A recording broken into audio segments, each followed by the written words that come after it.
Thanks, everybody. And thank you all for coming it's amazing to get 40 people into a virtual webinar. That's fantastic. I'm really happy that so many people could make it.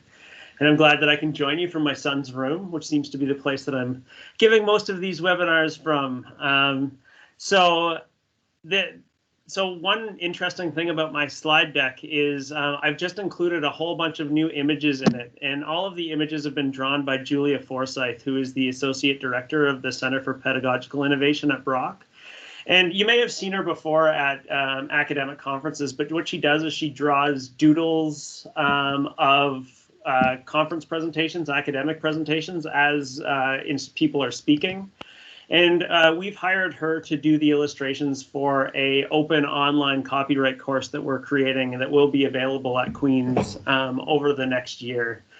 So we're just polishing up some of the videos for that. Her illustrations accompany all of the videos and some of the textual information as well. So we're looking forward to that. So it's a completely self-directed course that'll be illustrated by her.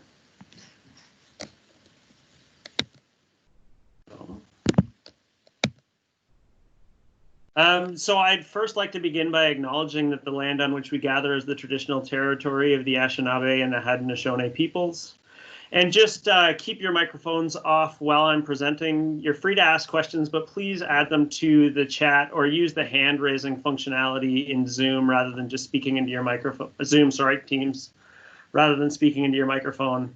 So I will cover a fair amount of information today, so it may be best to save most of your questions to the end. I'll be sure to leave plenty of time for questions. All of my slides will also be available to participants at the end of the presentation. I've already emailed them to Sandra, so she'll circulate them. And this, as Sandra mentioned, this session is being recorded. And I just wanted to touch base with all of the people from the BISC. A lot of this stuff is not quite as applicable to courses being offered at the BISC. So Sarah Butler is the best person to touch base with regarding BISC courses. She does all of they have a copyright license through the BISC through the UK Copyright Collective. So she's very experienced in processing copyright there. So we're still using UK law for BISC copyright courses at this point. So for the stuff that I'm going to cover today, what I thought I would do is first just talk a little bit about what copyright is and how it relates to your work. And then we'll get into what copyright, the main issues that many deal with in relation to copyright and remote instruction, using online resources from the libraries. And then we'll get into guidelines that relate to specific formats of materials. So things like scan, print book chapters, materials found in the internet, audio and video, etc. So what is copyright? Copyright's in a form of intellectual property governed by the Copyright Act in Canada. So intellectual property being creations of the mind, so laws that protect creations of the mind. And what the Copyright Act protects are artistic, dramatic, literary, and musical works, as well as sound recordings, performances, and communication signals. And as a creator of work that is protected by copyright, you get a set of exclusive rights to that work, including the right to reproduce the work, to perform the work in public, and to translate the work, among other things. So just a few quick facts about copyright law. So copyright applies to all original works. But by themselves, ideas and facts are not protected by copyright. So for example, let's say you have an idea in the shower in the morning. That idea will not be protected by copyright until you fix that idea into a specific medium. So for example, you wouldn't get protection until you typed your idea out onto a computer or write it on a piece of paper. So once you fix it into that medium, though, protection will exist automatically as long as it's typed out or is fixed. There is no registration requirement for copyright. There's an optional registration process that may help you if you had a lawsuit, but you do not need to register to get copyright protection. And another thing about copyright is that copyright protection does not last forever. Copyright protection expires generally 50 years after the death of the creator. So after that 50-year period, after the creator dies, the work becomes a public good and becomes part of the public domain. So you can use it for any purpose. So for example, if you wanted to use a Shakespeare play for anything, you would never have to ask permission. It is a public good. It's part of the public domain now. Finally, copyright law is a balancing act between the rights of creators of copyrighted works and the rights of users of copyrighted works. So creators get a set of economic and moral rights. So the economic rights I've mentioned briefly, so things like the right of reproduction, the right to translate the work, the right of public performance, etc., and also the right to transfer these rights to somebody else, like a publisher who can then publish your work, like a book chapter or something like that. And creators also get a set of moral rights. So things like the right of integrity, association, and attribution. So for example, someone can't take your work and claim it as their own. But users get rights too, and these come in the form of limitations and exceptions to copyright infringement. So an example of a limitation is that public domain that I mentioned, that copyright doesn't last forever, that at a certain point, 50 years after your death in Canada, the work will become a public good and won't be subject to copyright protection anymore. But there are also exceptions to copyright infringement, and these are situations where copyrighted works can be used without permission from copyright holders. So the one that we use most frequently at Queen's is an exception called fair dealing. And fair dealing is a two-part test that you have to pass in order to use a copyrighted work. So the first part of that test is that your dealing has to be fair. That's the second part. The first part of your test is that the dealing has to be one of the allowable purposes that is listed in the Act. So the allowable purposes right now are research, private study, criticism, review, news reporting, education, parody, and satire. So at the university, most of the dealings that we're doing fall on, you've passed the first part of that test. So education, research, and private study cover most of the things we're doing in the classroom or in research as well. So the second part of the test is that the dealing has to be fair. And we have a fair dealing policy that governs what we consider to be fair at the university and helps guide your approach to dealing fairly with copyrighted works. And we'll discuss that a little bit. But essentially, if you were doing one yourself, there's 6 criteria that you would look at to determine fairness. So how does this relate to your work? Researchers and educators at Queen's are both creators and users of copyrighted works. So you're going to face issues with both the things that you create and the things that you use in teaching and in research. And my office is dedicated to supporting you in that work. And so educating, supporting, and engaging Queen's faculty, students, and staff in all of these matters pertaining to the relationship between copyright, access to knowledge, and learning, teaching, research, and scholarly communications. So before I get into the remote learning stuff, I just wanted to touch briefly on some of the issues that researchers face because, many of us wear a number of hats and many of us may be doing research as well.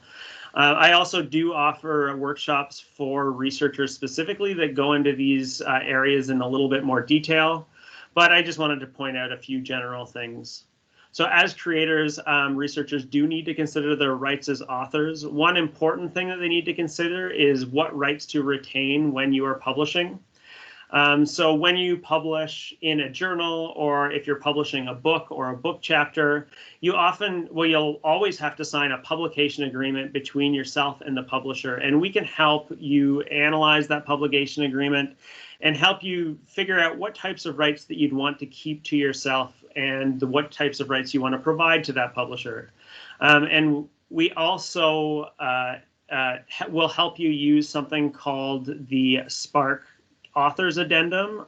So there's a Canadian version of this Author's Addendum, which is a legal document that you can add to a publication agreement that helps you retain rights that will allow you to archive your work in an institutional or subject-specific open access repository, for example. Other things is that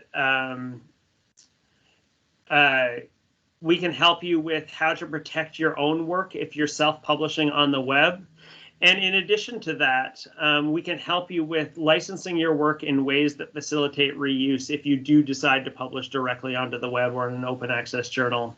And a common way that people do this is through Creative Commons licenses. So Creative Commons is a set of licenses that you can apply to your work that state how others can use that work without asking you for permission every time. So for example, if you wrote an article and you wanted to post it online, but you don't really mind people using it for specific purposes and you don't want to be asked permission every single time somebody reuses your work, you can add a Creative Commons license. So for example, a CC BY or a CC attribution license will just mean that you get attribution every time that your work is reused.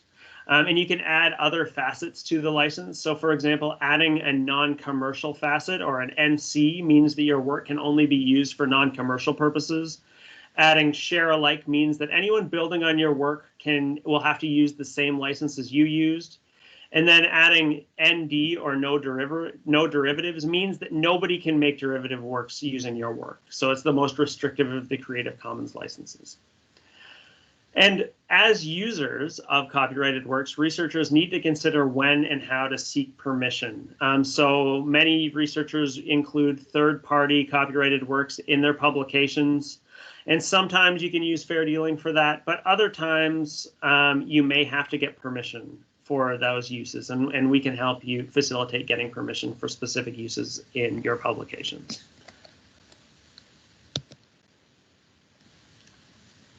So just like researchers, instructors have some common issues that relate to both their role as the creators of copyrighted works and their role as the users of copyrighted works.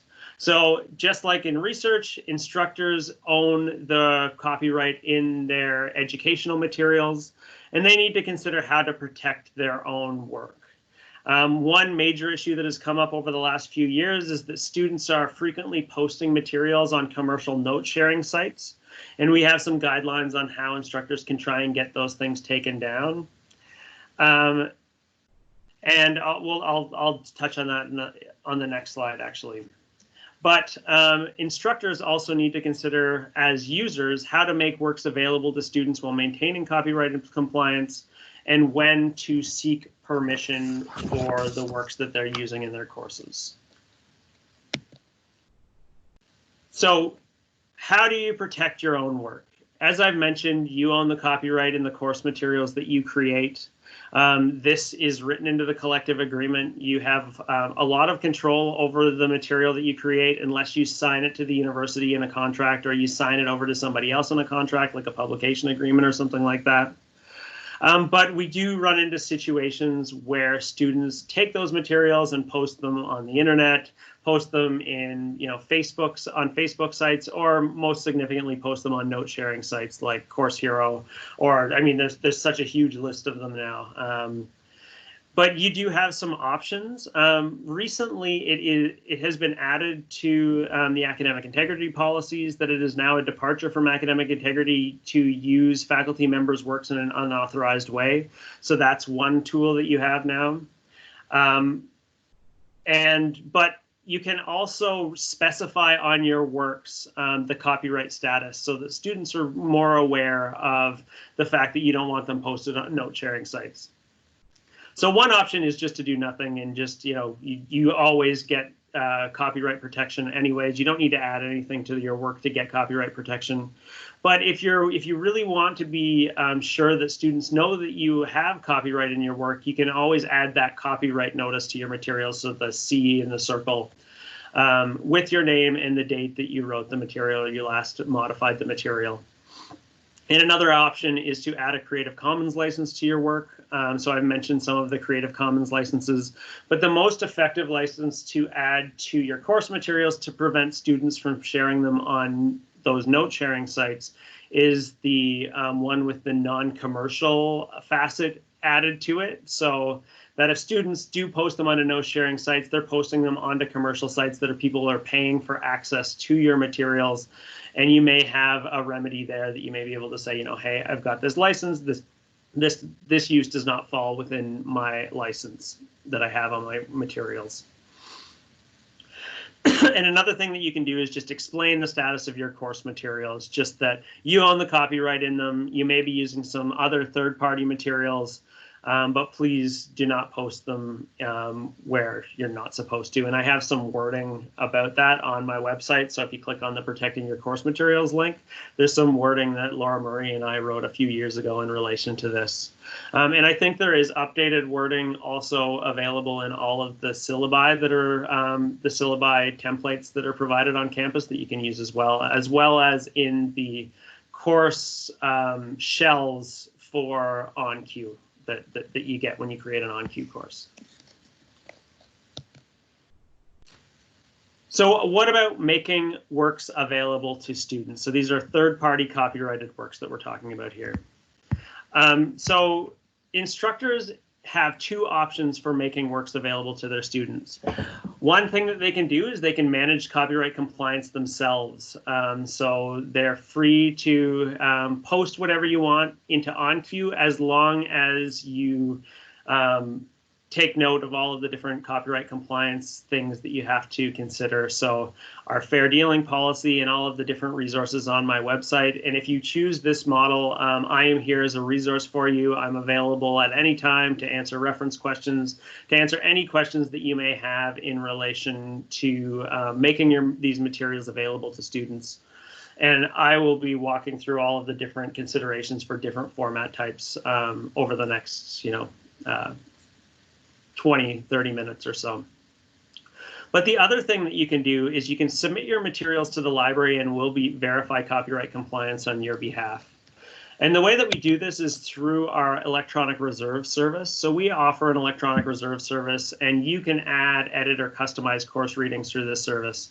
And the service is essentially a digital course pack. It's accessible, free, and available to students for 24 hours a day. And all you have to do is submit your reading list to us, and we will scan excerpts from print books and journal articles that meet the requirements of the fair dealing policy, which I'll cover in a minute. But it's essentially you can copy up to 10% of a copyrighted work without permission. If you go over that 10%, we will acquire copyright permissions as needed. We'll also post links to anything that's available as an electronic resource in the library. So if you want to use ebook chapters, if you want to use streaming video, if you want to use electronic access to journal articles, we'll do that on your behalf as well. We'll also adapt material to meet accessibility standards. We'll archive the material for use in future courses. And if you're using physical reserve, we'll also integrate those physical reserve items into your course. So things like books that you put on physical reserve that students have to come into the library to check out. So with everybody working from home right now, a few of these things are not happening at the moment. So our scanning service is not up and running just because we don't have people doing that in the library yet. We've been working on curbside delivery, but it will be available soon. We're working on making a scanning service available in the coming weeks. So please do submit your stuff through eReserves and we'll do our best to make it available as soon as we can. In addition, physical reserve isn't available yet, but we're hoping that that will be available by the fall as well. So what if you're managing copyright yourself? And these are also things that you can consider while you're creating your reading list that you could potentially upload to use in eReserve. So the first question is the work protected by copyright or not? We've covered this in the quick facts a little bit, but I just wanted to go through it again, that facts and ideas contained in a work are not themselves protected by copyright, and copyright protection expires generally 50 years after the death of the creator, after which the work becomes part of the public domain and can be used for any purpose.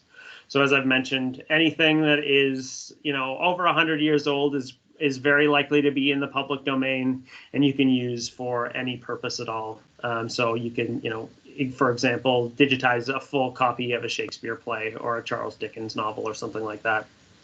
In addition, insubstantial portions of works are not subject to copyright, so you don't need to worry about copyright in those situations. So like quotes and, you know, a paragraph out of a book is probably not substantial enough to be covered by copyright. And that's, you know, you can quote and stick them into your, you know, papers or your course materials without getting permission at any time.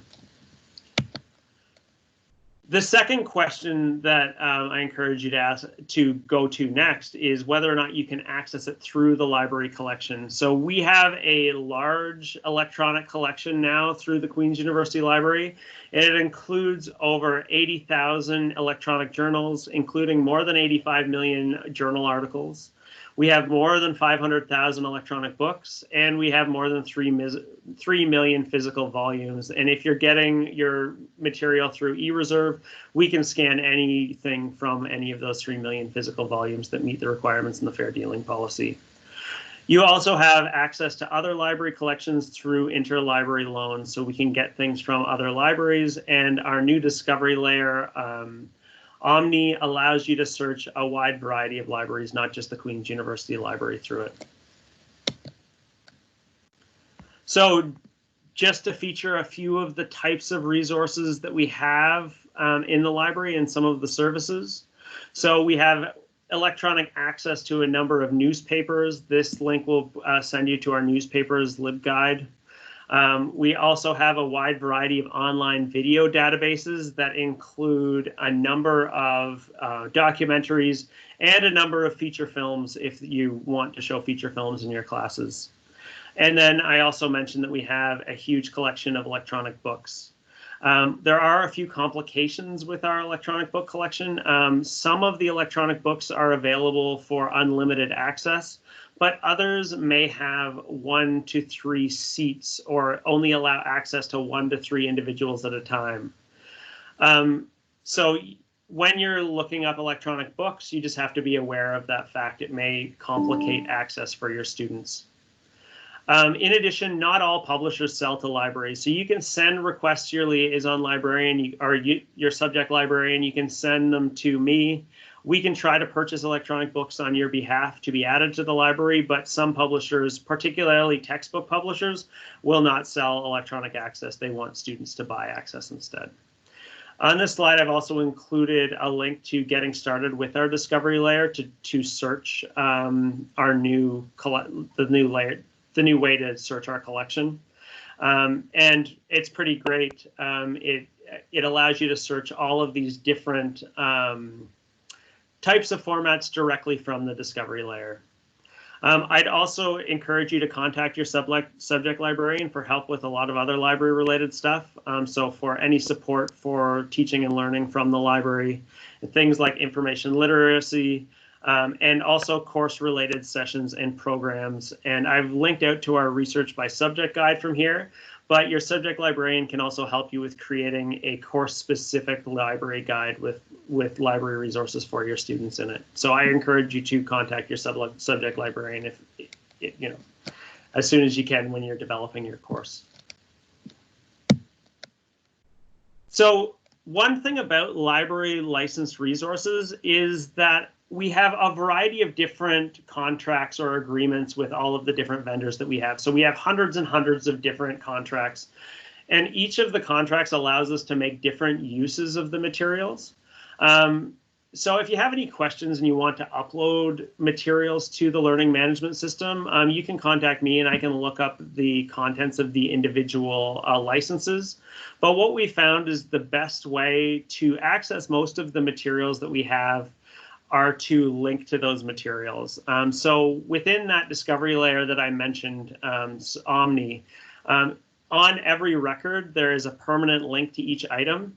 So if you look in the middle of this slide, you can see an icon for a permanent link. And then when you click on it, the permanent link appears, and you can stick that permanent link anywhere into your on-cue course, and we'll use that also for your electronic reserve course. You can also put that link directly into your syllabus, and students will be able to access the reading directly. They'll just have to sign in with their NetID and password. So this is an example of a journal article in the permalink.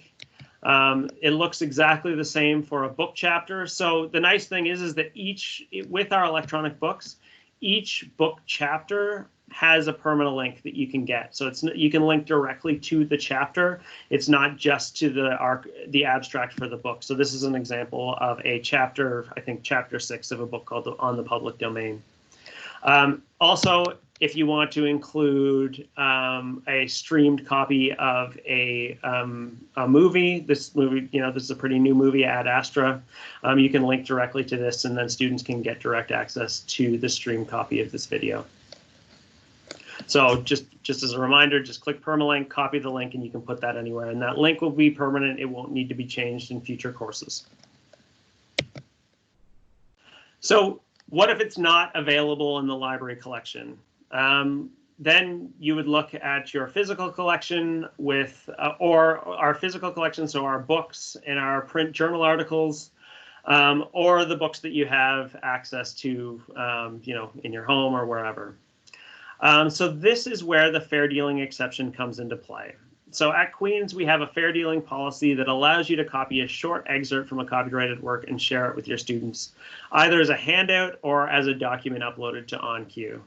So a handout, not quite as relevant anymore, but documents uploaded to OnQ or to our eReserve service is going to be, those two things are going to be used quite a lot in the fall, I'm assuming. So what is a short excerpt? A short excerpt is defined in our fair dealing policy as 10% of a work, or one chapter from a book, or one article from a periodical issue, whatever is greater. So you can use a pretty big chunk of a copyrighted work without getting permission. And if you need to get permission for more than 10% for your course, let me know, and I can get permission on your behalf. Usually we do that through eReserve because it makes it a lot easier for me to manage. But if you are really opposed to using eReserve, just let me know and I'll try to get permission on your behalf without using it. So that covers the scanned resources. But what about stuff that is just available on the open internet? Just like library resources, often the best method to use is just to provide a link to it. Linking is not actually copying, so you can basically link to anything that is available on the internet. One thing to watch out for with linking is that if you're linking to newspapers or some websites, so for example, the Harvard Business Review website, they'll often allow only like three accesses per person for a specific article or for the website a month. So this may cause problems for some of your students if you're using like a ton of Harvard Business Review articles or a ton of New York Times articles, for example. So if you are using those types of materials, so newspapers, we will often have electronic access through the library, and it's often the same for the, our things like the Harvard Business Review. So linking is one option, but another option is that you can make a copy under the following conditions. So there's an exception that is designed for the use of publicly available internet materials in education, but it has a number of conditions. So the first condition is that the work is publicly and legitimately posted by or with consent of the copyright holders. So in this situation, really try not to link to stuff that looks, a bit questionable. In addition, there cannot be a clearly visible notice prohibiting educational use. So you don't have to dig around in the terms and conditions on the website. There has to be like a clearly visible notice on the page saying this is not for educational use. I haven't seen that very often, but it is something to watch out for. In addition, there cannot be a digital lock preventing you from accessing or copying the material. So a digital lock is a technological measure that basically locks your material onto a platform. And a common example of a digital lock is a YouTube, you know how YouTube locks the video onto their platform so that you can't download the video without using a tool. That's a digital lock. So you can't make a copy of a YouTube video, for example, and making it available. In addition, you do have to give credit to the author or website, but this does allow you to make a copy of a website page, make it into a PDF, and upload it into your learning management system without getting permission. So what about works in your slides and recorded presentations? So if you're using images and excerpts from print books and articles, follow the guidelines in the Queen's Fair Dealing policy. So if you're using under 10%, you should be good to go. That should cover most of the stuff that you're putting into slides. Always provide attribution, for example. And if you're using images that you've found on the internet, use the publicly available materials exception mentioned on the last slide. So you just have to meet these requirements that I mentioned, and you can use images from the internet. This can be a little bit more difficult because oftentimes images are those places where it's hard to determine whether or not the work is publicly or legitimately posted. So if you're worried about that, what I would recommend doing is limiting your search for images to materials that are licensed in the Creative Commons that I mentioned before. So all search engines, if you go into advanced search, so Google, for example, you can go into advanced search and say limit to materials that you can reuse. And you can get a whole suite of images that you can reuse with that permission. And there's a bunch of other search. If you search the web for a Creative Commons search engine, you'll also find a search engine that just searches Creative Commons items. But the easiest way to do this is probably the image search in Creative Commons. You can do the same thing in Flickr as well. And Flickr is a great resource for a variety of Creative Commons licensed images, particularly if you're looking for background images to liven up your slides and things. So the most complicated area for remote teaching is probably video and audio.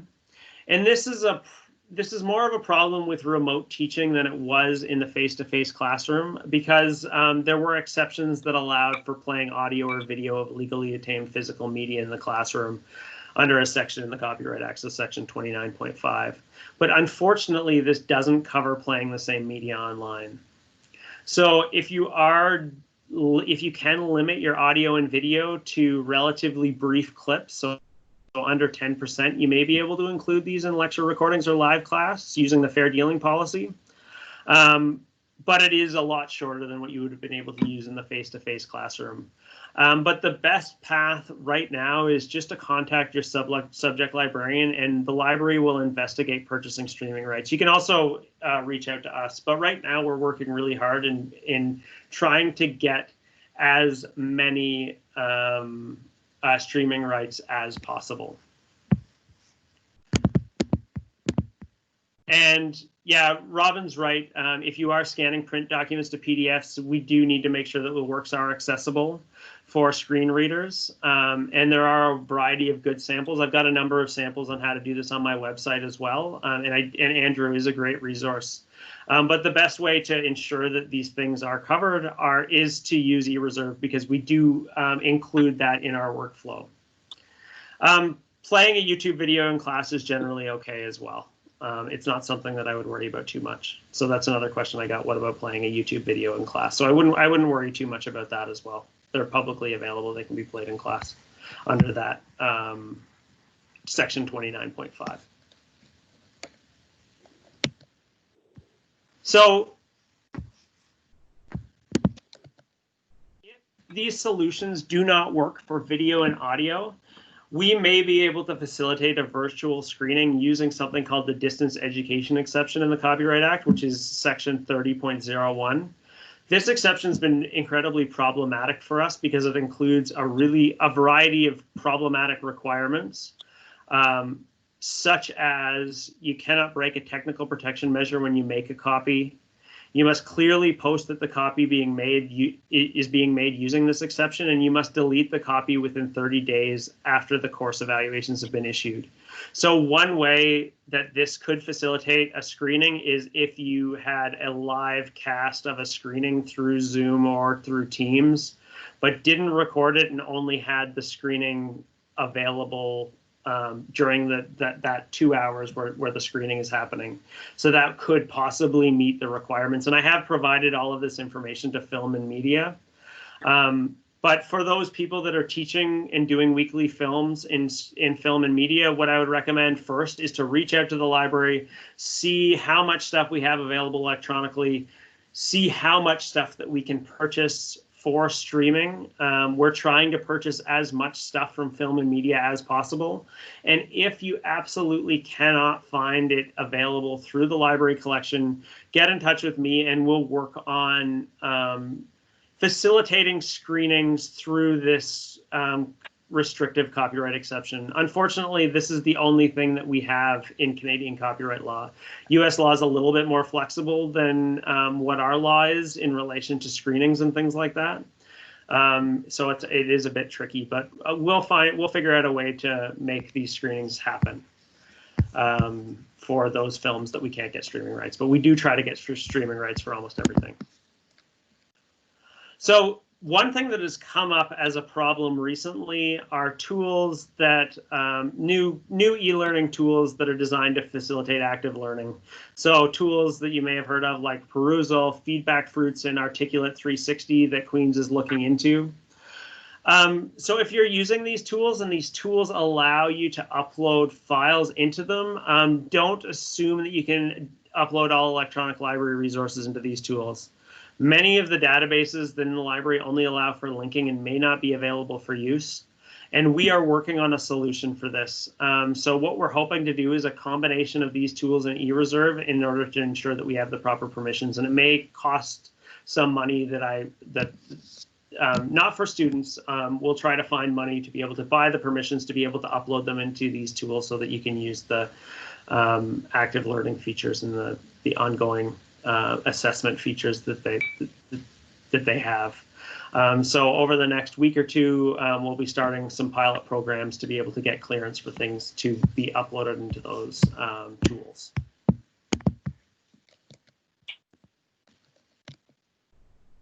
So I have a wide variety of more information available on my website. So for researchers and students, we have some copyright guidelines for students.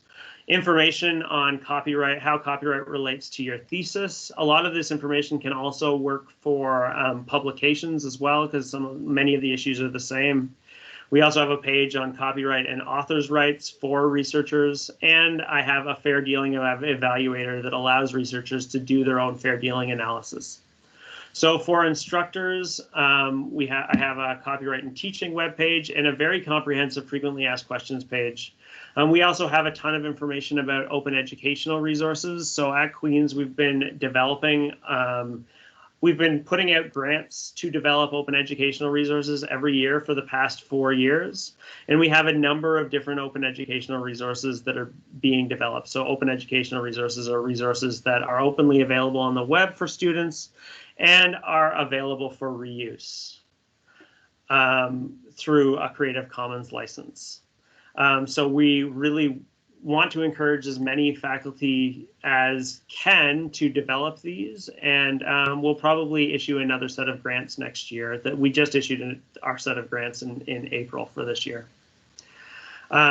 And I also have that page for information about protecting your own course materials. Also, I have a specific page that just relates to the stuff that I've covered in on this presentation on copyright and remote instruction.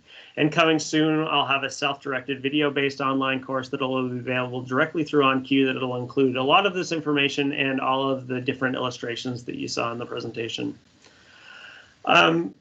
So the question about, in the chat, there's a question about countries with firewalls that and library resources. So we have been testing some of these out. We think that the use of the Queen's, if those students do use the Queen's proxy in conjunction with the library resources, that almost all of them are available. We haven't found it. It's not like YouTube or Google where we found ones that are not available, but we have been checking into this and it is on our radar. But most of the films are available and most of the readings are available in other sites. And we just got a message about the deadlines for submitting items for reserve items in the e-reserve items in the fall term. So we don't normally set a deadline. We just keep processing things as they come in. The sooner rather than later, particularly for this term, would help. So if you can even start putting your readings into eReserve now, that would really help us out because we're trying to get all hands on deck to process as much stuff as possible, and we're getting a ton of requests now, and we're trying to ramp up. But we don't really like setting a deadline. We basically just process the requests as they come in, and we do our best to make them available for students as soon as we possibly can. I would recommend that if you want them available for day one, at least a couple of weeks before the start of the term. But if they come in later than that, what we'll do is we'll process the first 3 weeks. And then once we're done that, all of the first 3 weeks readings will move on to week 6, 7, 8, whatever, 4, 5, 6, and just process them that way.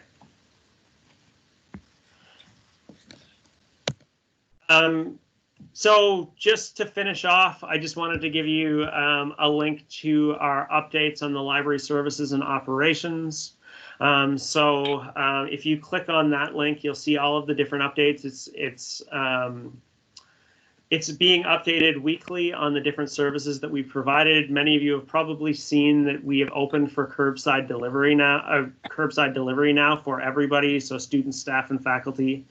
And we are working on a scanning service, so that should come out relatively soon, among other services. So we're slowly reopening as the situation changes. But if you need any updates on library services and how we're responding to the COVID pandemic and shifting to digital access, just click on that link and you can see all of the different updates. We're also providing access to for researchers to a wide variety.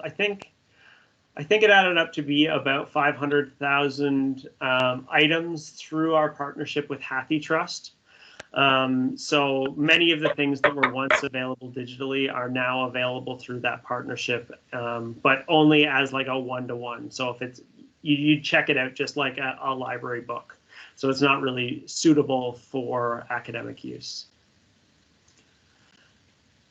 So for recorded lectures, can students download them and post them to YouTube is the next question. Are instructors protected from that? So we don't have any built-in protections that would, so essentially on the streaming server, you can stop individuals from downloading your lectures. You don't have to have the download button on there, just like you can if you upload your stuff to YouTube. But if students use screen capture software and then take the items and upload them, they can possibly do that. I think that the only remedy that you would have in those cases is using the takedown features within YouTube. So you can ask YouTube to take it down or ask Vimeo or wherever they post it to take it down. And now that it is part of our academic integrity policy, that could possibly trigger it. You could possibly use that as a remedy if you can identify the student. So, I mean, these are difficult problems to solve, but we're working on trying to solve them.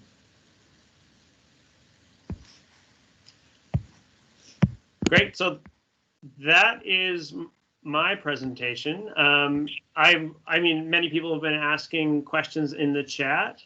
I went through a lot of this stuff fairly quickly, but does anybody else have any other questions for me?